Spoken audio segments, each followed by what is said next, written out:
Assalamualaikum warahmatullahi wabarakatuh.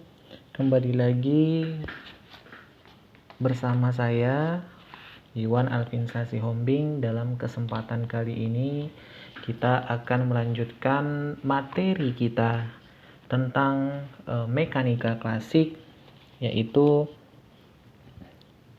bagaimana persamaan gerak pada roket yang memiliki perubahan massa serta tumbukan partikel. Nah, pertama kita akan melihat persamaan gerak pada roket.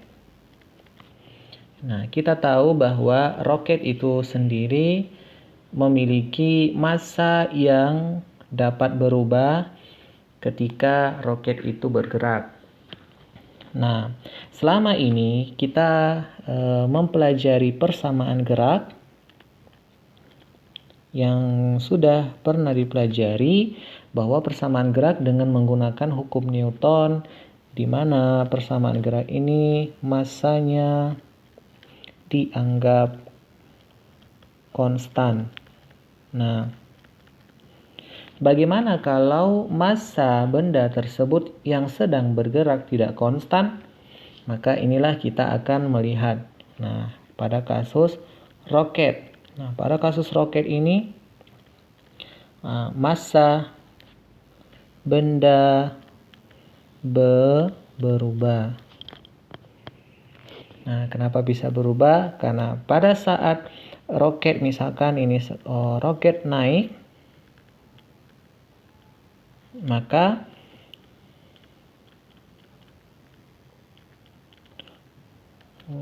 roket mengeluarkan sejumlah gas. Nah, dari dorongan karena mengeluarkan gas inilah maka roket itu mendapatkan gaya dorong juga sehingga dia bisa naik. Nah, mari kita lihat gambar seperti berikut. Kita misalkan ada sebuah roket yang bergerak, katakanlah bergeraknya pada sumbu X. Kemudian pada saat T, roket memiliki massa M dengan kecepatan V. Kemudian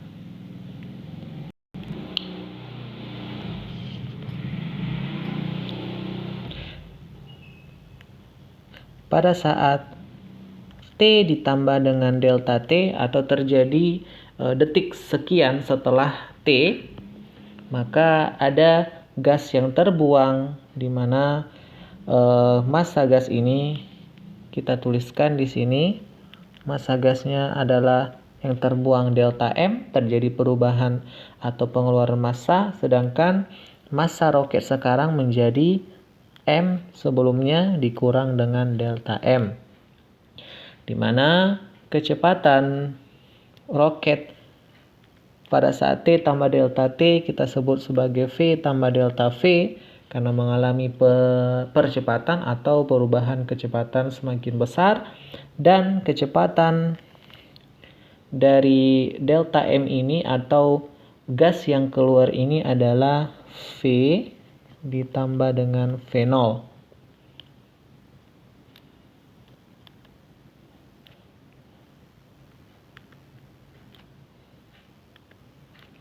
Oke, kita tuliskan bahwa V ini tadi adalah kecepatan benda atau kecepatan roket pada saat T. Kemudian V ditambah delta V ini kecepatan benda pada saat T ditambah dengan delta T, sedangkan V0 ini adalah kecepatan gas yang keluar relatif terhadap roket. Nah, jadi kalau setelah gasnya ini keluar, maka otomatis roketnya itu akan tetap melaju ke depan, gasnya terdorong ke belakang, atau dia gasnya ada tetapi kecepatannya tidak sama lagi dengan kecepatan roket tersebut. Kenapa? Karena gasnya tadi dibuang sehingga kecepatannya menjadi V tambah V0. Ada kecepatan gas yang relatif terhadap roket tersebut. Nah, mari kita menggunakan persamaan bahwa terjadi perubahan momentum. Nah, perubahan momentum ini sama dengan impuls. Mari kita definisikan. Nah, momentum berarti adalah momentum akhir dikurang dengan momentum awal. Impuls berarti adalah gaya dikali dengan perubahan waktu. Nah, momentum akhir berarti ini adalah momentum yang kedua. Momentum yang kedua ini adalah momentum dari si roket pada saat T tambah delta T ditambah dengan momentum gas. Nah, dan sebelumnya ini berarti adalah momentum roket. Oke. Mari kita tulis kembali bahwa momentum roket pada saat T tambah delta T, massa bendanya ada dua. Yang pertama adalah, ingat bahwa momentum itu adalah massa dikali dengan kecepatan. Nah, kita substitusikan massa roket setelah mengeluarkan gas tadi adalah M dikurang dengan delta M. Kemudian dikalikan dengan kecepatan roket pada saat tersebut adalah V tambah delta V. Kemudian ditambah. Nah, tambah massa gas yang terbuang.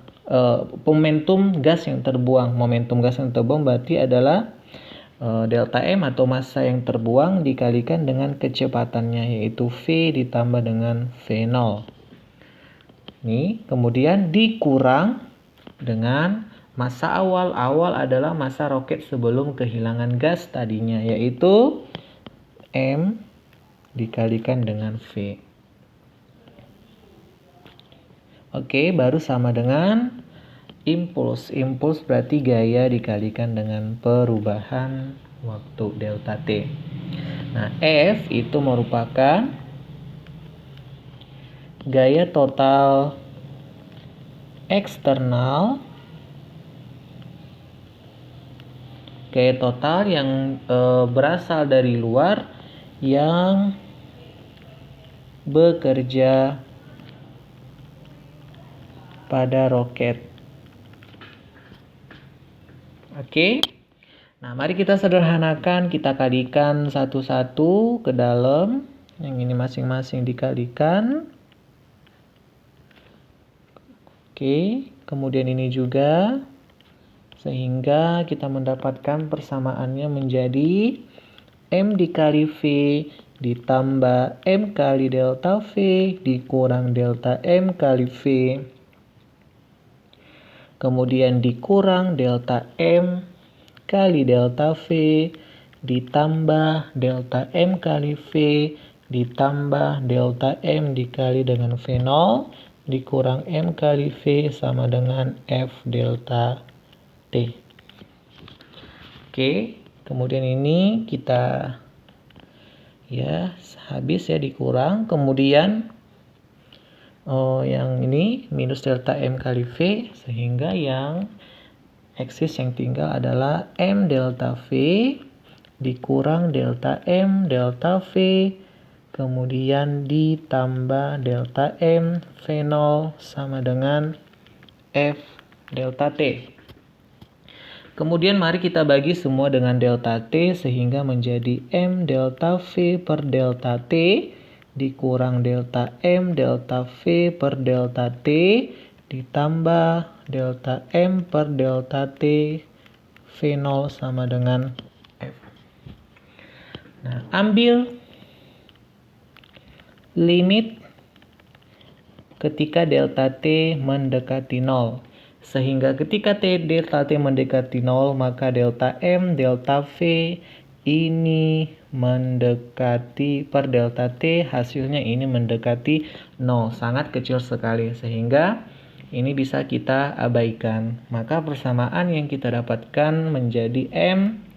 Oke, ini menjadi dV per dt untuk limit delta T menuju 0 itu berarti adalah diferensial dari kecepatan terhadap waktu ditambah dm diferensial massa terhadap waktu kali V0 sama dengan F. Atau ini kita buatkan V0 yang di depan sehingga M dV per dt ditambah V0 dikali dengan dm per dt sama dengan F. Inilah persamaan yang kita dapatkan untuk roket atau benda yang mengalami perubahan massa. Contoh. Kita buat contoh. Tentukan persamaan kecepatan roket jika gas yang dikeluarkan dengan perubahan yang konstan dan kecepatan yang konstan. Di bawah pengaruh medan gravitasi konstan serta bergerak ke atas. Oke. Nah, dalam soal ini ada sebuah roket. Kita misalkan ini roket.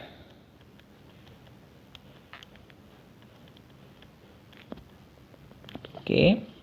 Di bawah pengaruh medan gravitasi berarti ini adalah percepatan gravitasinya konstan sebesar G, kita anggap konstan.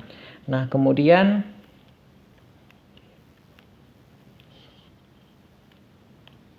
roket ini naik bergerak ke atas.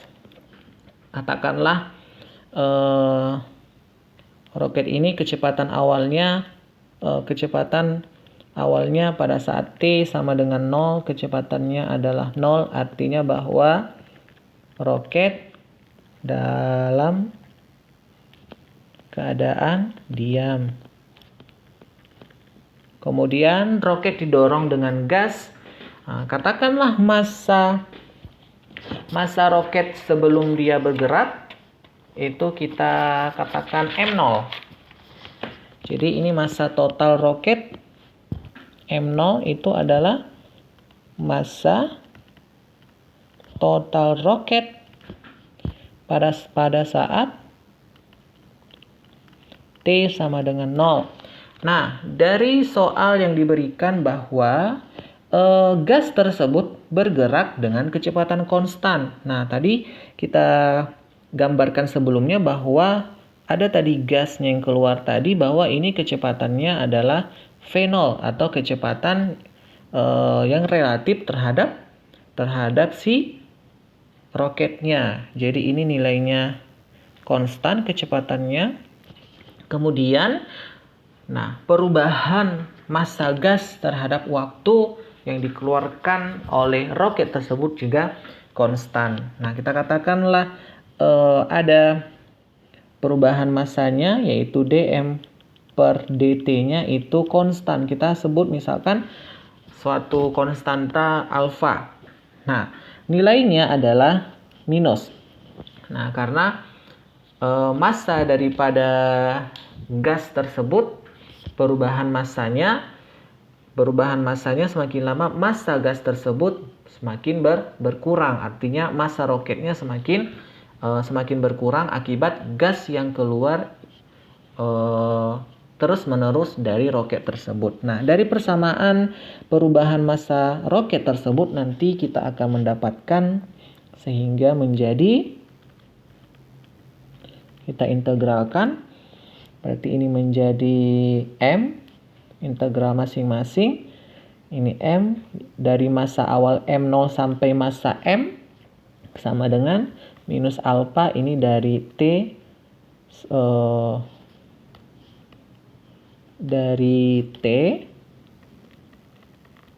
sama dengan 0 sampai dengan T. Sehingga ini menjadi M dikurang M0 sama dengan minus alfa T, atau M sama dengan M0 kurang alfa T.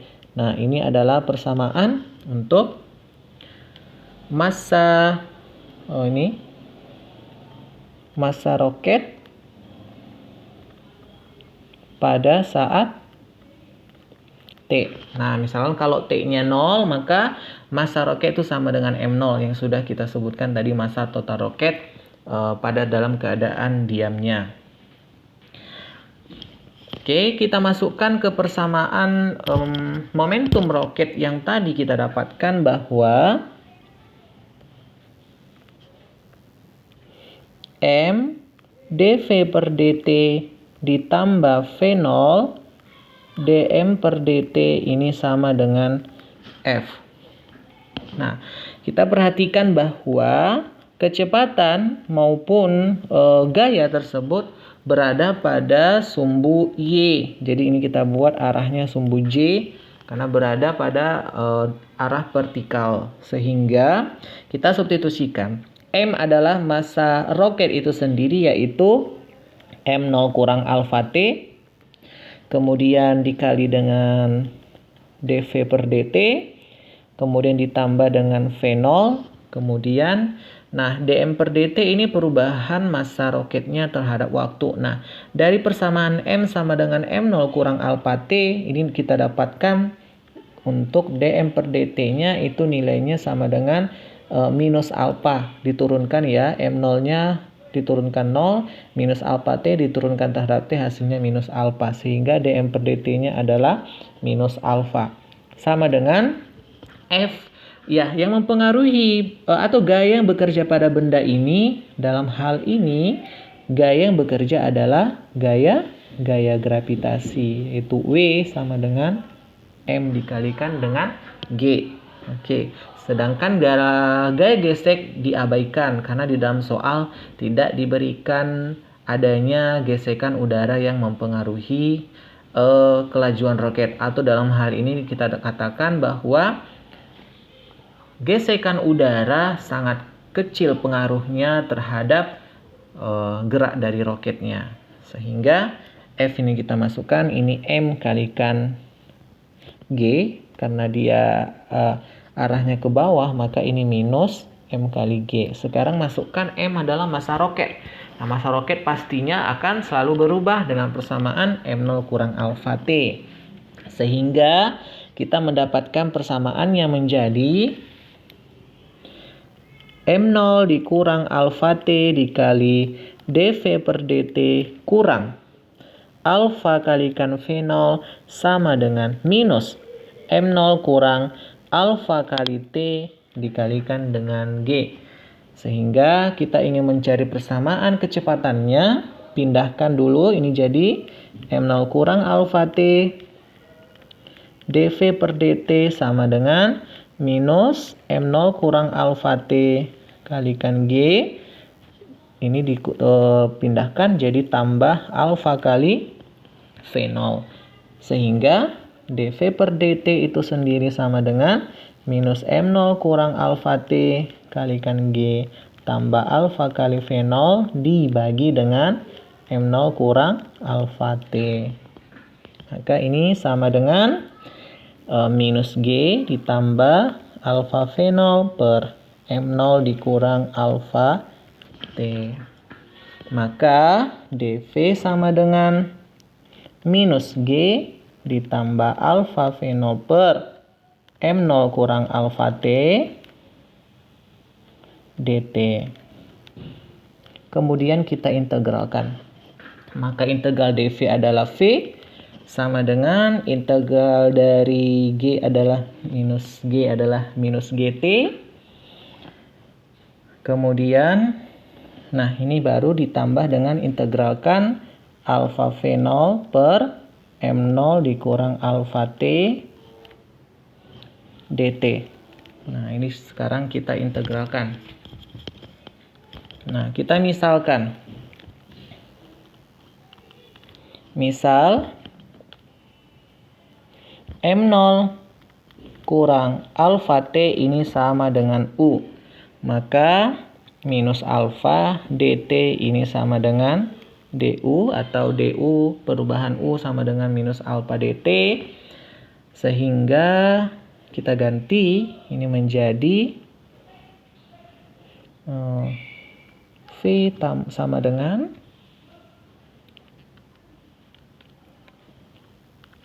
minus GT ditambah alfa V0 ini adalah konstan, kita keluarkan, boleh.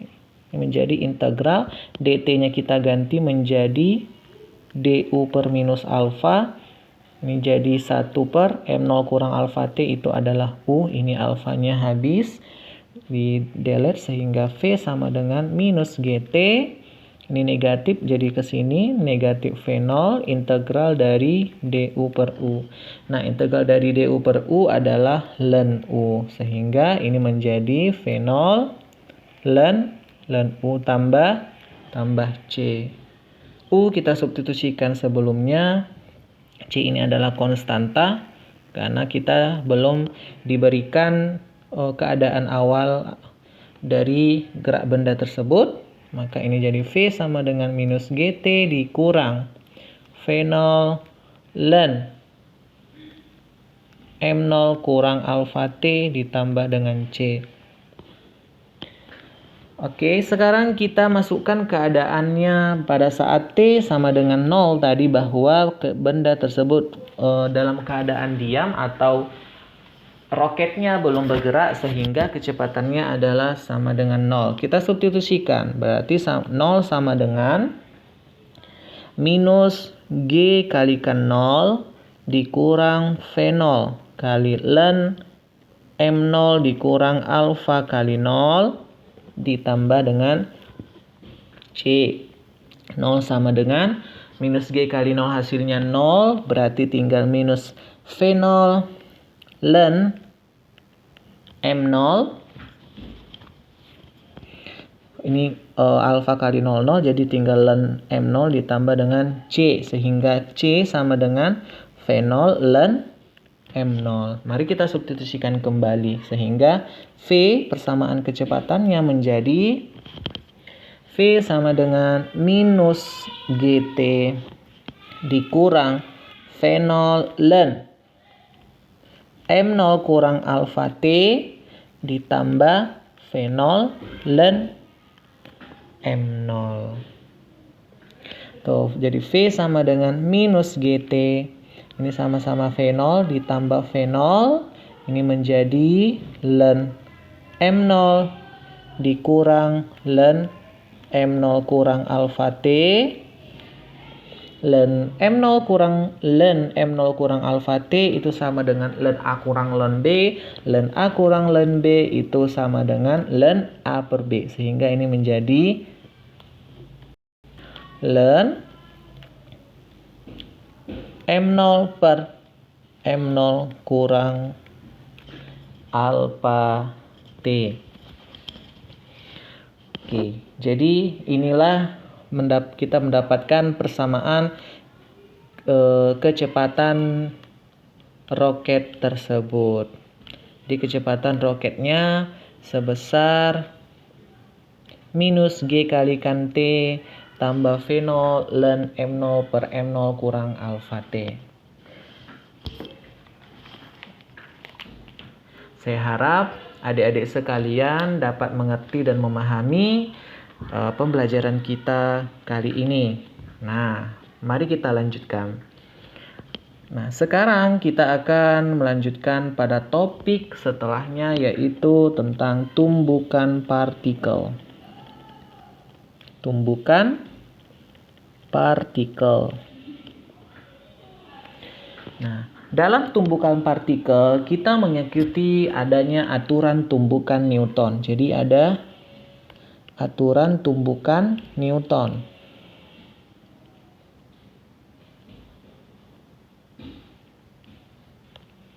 Apa itu aturan tumbukan Newton? Nah, ada persamaan yang harus diikuti oleh partikel yang bergerak saling bertumbukan satu sama lain mengikuti aturan tumbukan Newton. Nah, misalkan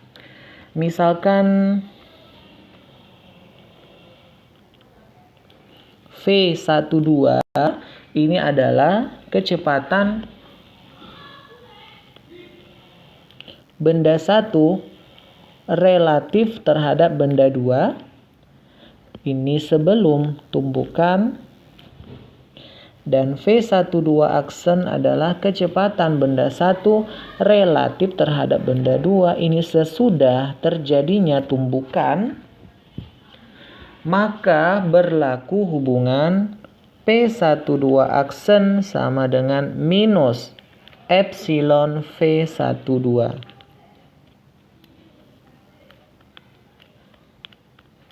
Apa itu epsilon? Epsilon itu namanya adalah koefisien restitusi. Koefisien restitusi. Nah, koefisien restitusi ini bergantung pada material penyusun benda yang bertumbukan. Nah, ini nilai koefisien yang bergantung kepada material penyusun benda yang bertumbukan. Nilai koefisien restitusi ini berada antara 0 sampai dengan 1. Nah, nilai 0 ini menunjukkan adalah tumbukan antara dua partikel tersebut mengalami yang namanya tumbukan tidak elastis atau tidak lenting.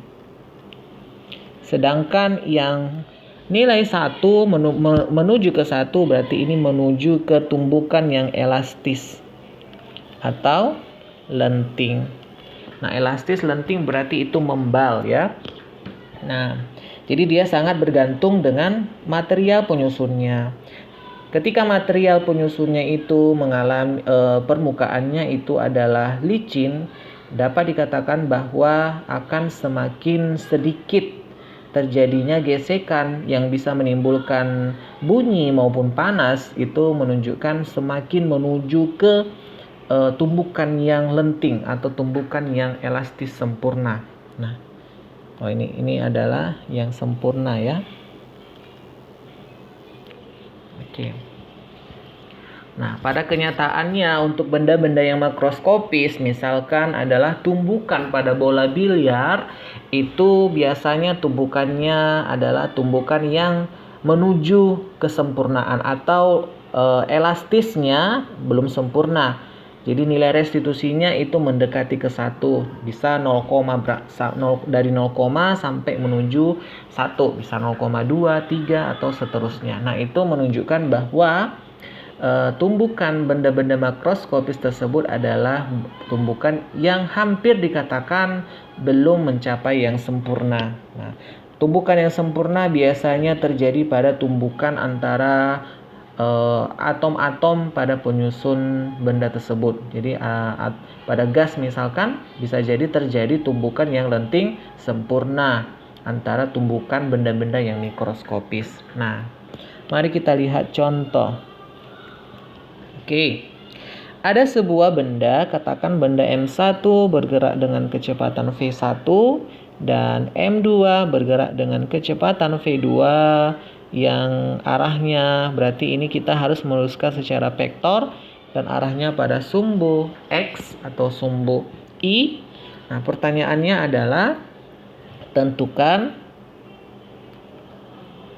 kecepatan partikel setelah tumbukan dalam bentuk kecepatan V1 dan V2.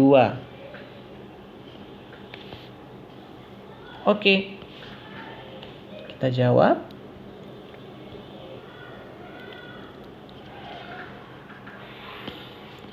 Nah, dengan menggunakan aturan tumbukan Newton,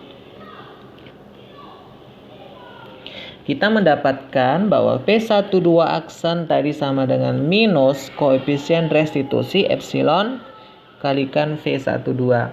Nah, V12 aksen itu adalah V2 aksen kurang V1 aksen sama dengan minus epsilon, ini berarti V2 dikurangkan dengan V1.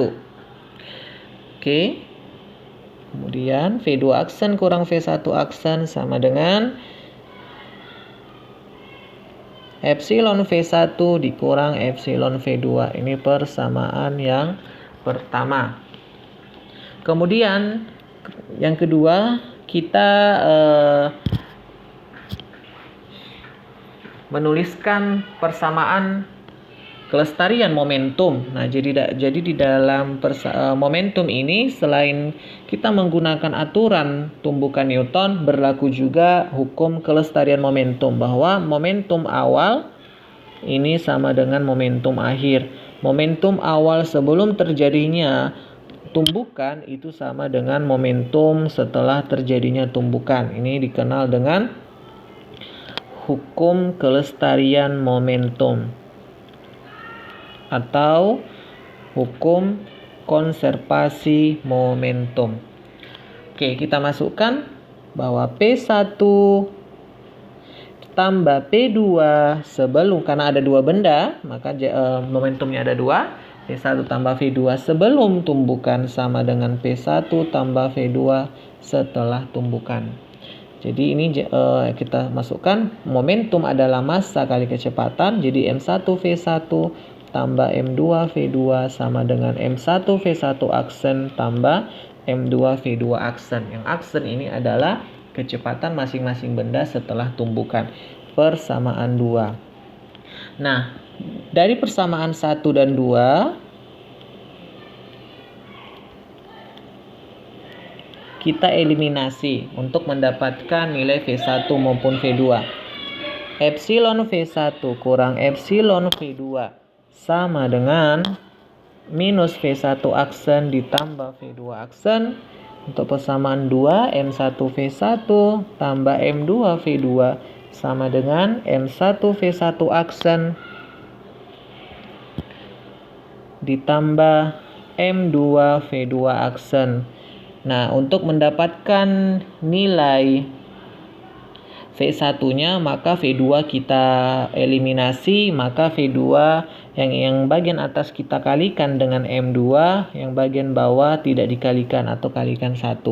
Sehingga hasilnya menjadi epsilon M2 V1 kurang epsilon M2 V2 sama dengan minus M2 V1 aksen ditambah M2 V2 aksen. Kemudian ini M1 V1 ditambah M2 V2 sama dengan M1 V1 aksen tambah M2 V2 aksen.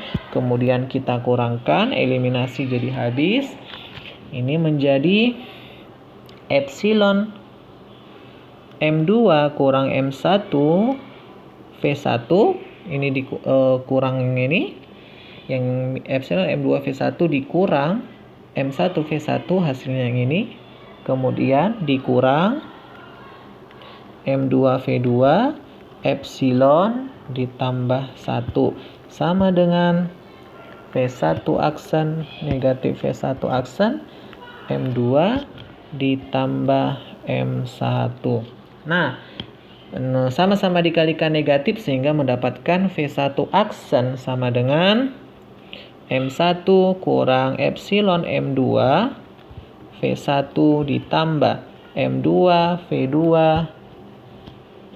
atau V-nya dibuat di belakang, M2 epsilon tambah 1 V2 per M1 ditambah M2. Nah, dengan cara yang sama, untuk mengeliminasi M1 akan kita dapatkan bahwa P2 aksen sama dengan M1 dikali epsilon tambah 1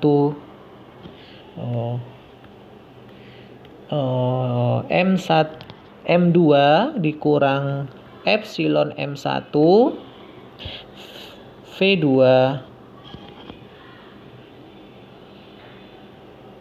atau yang V1 ya di depan ya, biar berurut. M1 dikali epsilon tambah 1 V1 ditambah M2 dikurang epsilon M1 dikali V2 per M1 ditambah M2. Oke, demikianlah kecepatan benda setelah tumbukan untuk tumbukan yang hanya terdiri dari 2 buah benda.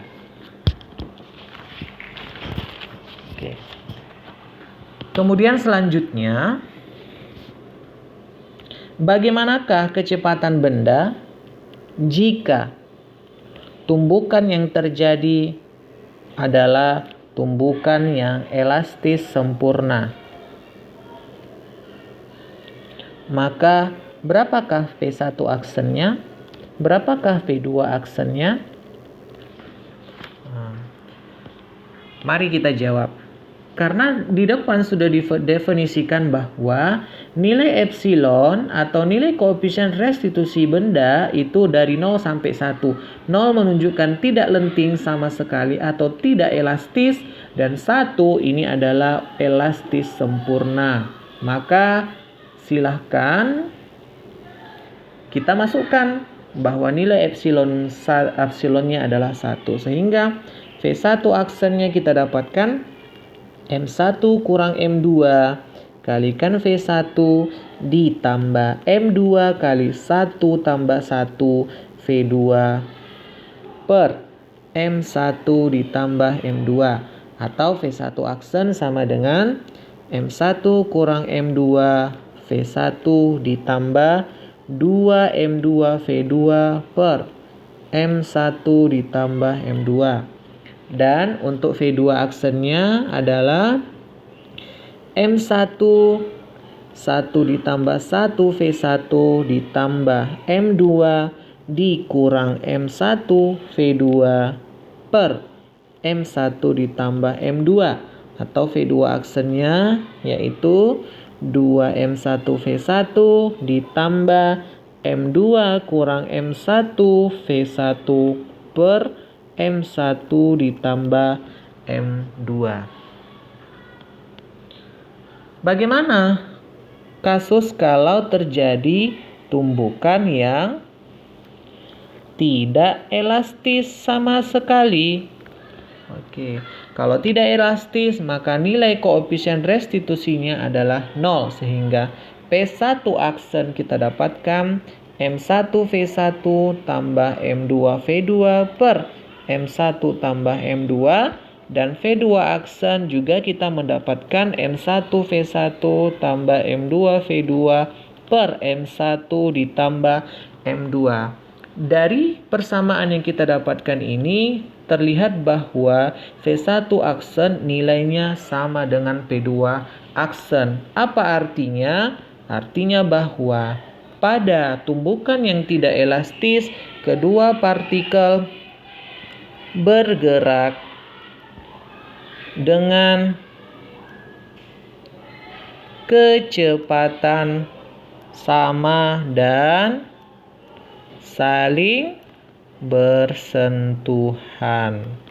Jadi saling bersentuhan dan mereka bergerak bersama-sama. Oke. Apa yang terjadi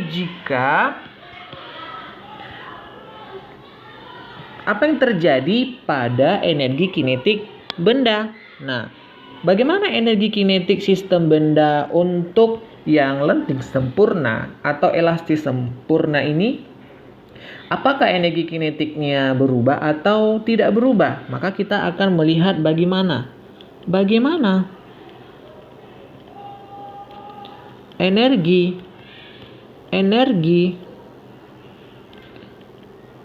kinetik setelah tumbukan. Oke, mari kita cari. Energi kinetik setelah tumbukan Eka aksen kita buat berarti adalah setengah energi masing-masing daripada bendanya, yaitu setengah M1V1 aksen kuadrat tambah setengah M2 V2 aksen kuadrat. Ingat di sini bahwa massa bendanya ini adalah tetap ya. Selama bergerak massanya tidak terjadi perubahan. Oke, kita substitusikan P1 aksen yang kita dapatkan sebelumnya. Sehingga Eka aksen sama dengan setengah M1. P1-nya tadi kita dapatkan yaitu M1 kurang M2 kalikan V1 tambah 2M2 V2 per M1 ditambah M2 kuadrat ditambah setengah M2 yang ini 2M1 V1 ditambah M2 kurang M1 V2 per M1 tambah M2 kuadrat. Oke. Maka hasilnya ini kita kalikan masing-masing. Ini jadi setengah M1, yang ini kita kalikan, kuadratkan masing-masing. Yang ini M1 kurang M2 kali V1 kuadrat itu hasilnya menjadi M1 kuadrat kurang, dikalikan V1 langsung ya. M1 kuadrat V1 kuadrat dikurang 2M1 M2 V1 kuadrat ditambah M2 kuadrat V1 kuadrat ditambah 4M2 kuadrat V2 kuadrat kemudian ditambah 4M2 V2 kali M1 kurang M2 V1 per M1 tambah M2 dikuadratkan.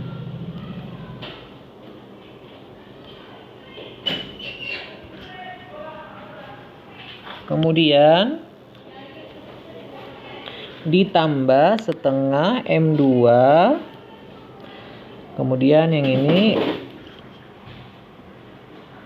M2 kuadrat kalikan V2 kuadrat dikurang 2M2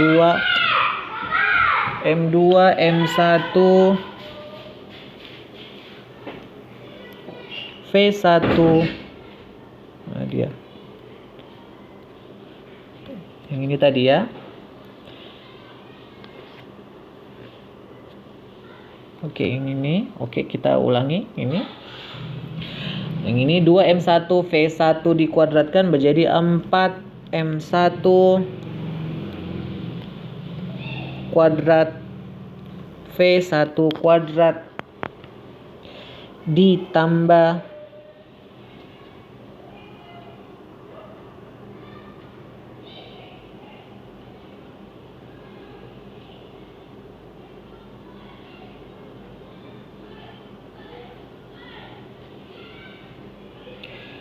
ditambah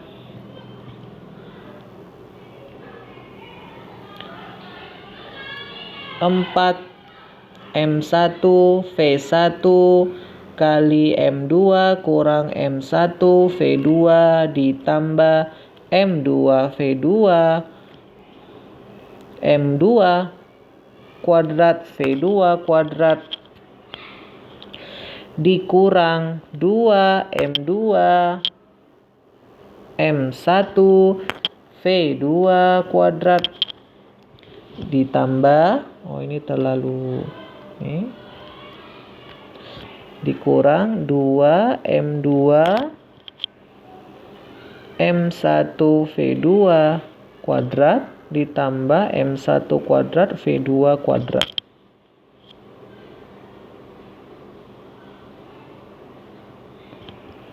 Per M1 ditambah M2 dikuadratkan. Oke, sama dengan setengah M1. Oke, disubstitusikan semua. Kita masukkan M1-nya ke dalam dan M2-nya kita kalikan ke dalam sehingga nanti ini akan kita mendapatkan hasilnya setelah nanti dikurangkan akan kita mendapatkan setengah M1 pangkat 3 P1 kuadrat tambah 2 M1 kuadrat M2 V1 kuadrat ditambah M1 M2 kuadrat V1 kuadrat ditambah M2 pangkat 3 V2 kuadrat ditambah 2 M1 M2 kuadrat V2 kuadrat ditambah M1 kuadrat M2 V2 kuadrat dibagi M1 ditambah M2 dikuadratkan. Oke, ini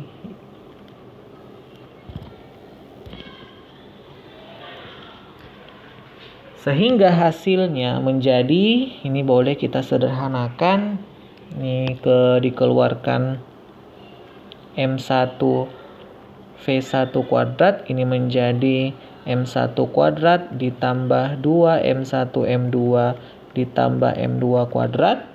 Kemudian dikeluarkan juga M2 V2 kuadrat, ini menjadi M2 kuadrat. M2 kuadrat ditambah 2 M1 M2 tambah M1 kuadrat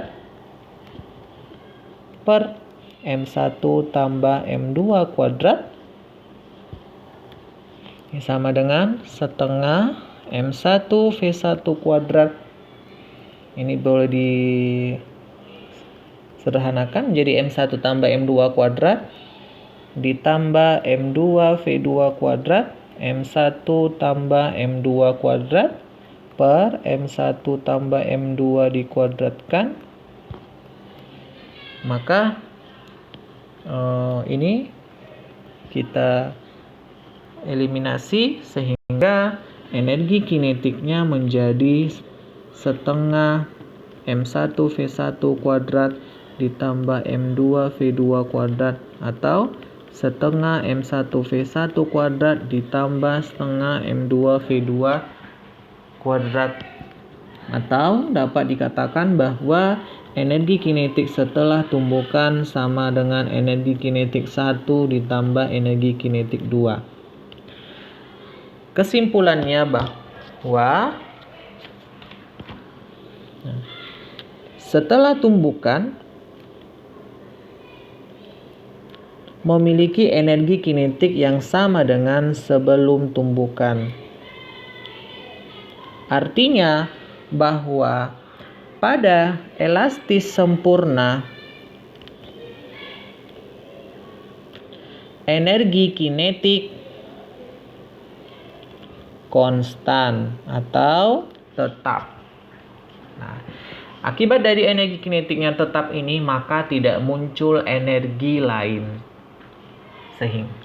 Sehingga kalau tidak muncul energi lain, artinya bahwa energi kinetik ketika benda ini bergerak tidak ada yang dirubah menjadi energi dalam bentuk lain, seperti energi Ada energi gesek, kemudian ada energi panas, dan lain sebagainya, atau energi bunyi. Nah, itu dikatakan bahwa pada elastisi sempurna tidak muncul energi-energi yang baru. Baiklah, sampai di sini topik kita pada kesempatan kali ini. Jika ada yang kurang paham, silahkan diberikan pertanyaan di komentar. Dan jangan lupa subscribe dan klik notifikasi loncengnya. Terima kasih. Assalamualaikum warahmatullahi wabarakatuh.